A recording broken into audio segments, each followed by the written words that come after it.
Telaga Singkuk yang terletak di tengah-tengah hutan pinus yang menghasilkan sumber mata air yang sangat jernih.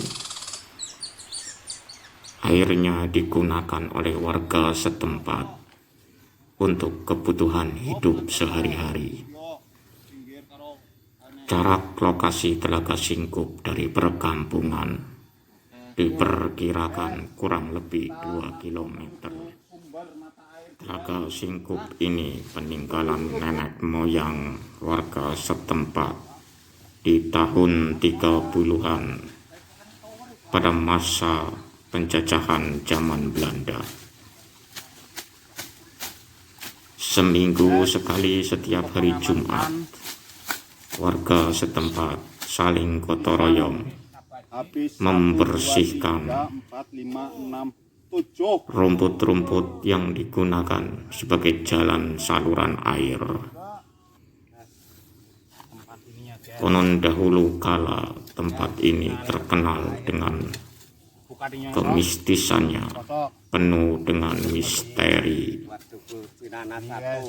Lihat, inilah sumber mata air yang sudah dekat terlihat dari gambar video.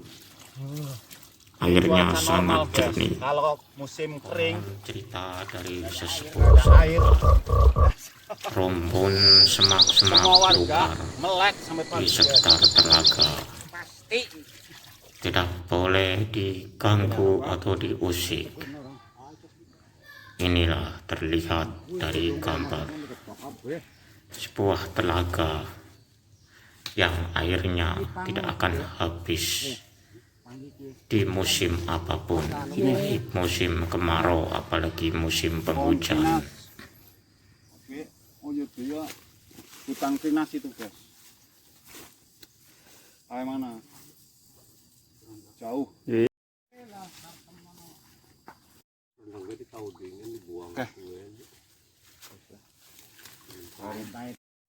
Sebuah misteri.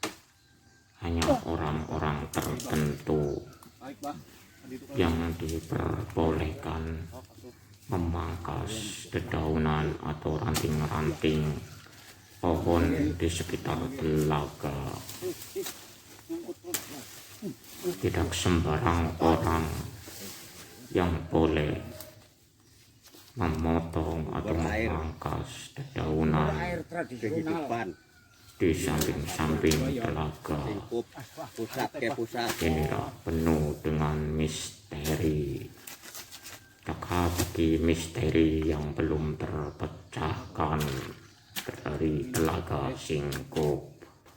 Dan hanya sang juru kunci yang diperbolehkan memotong dedaunan, dahan, dan ranting pohon-pohon sekitar telaga.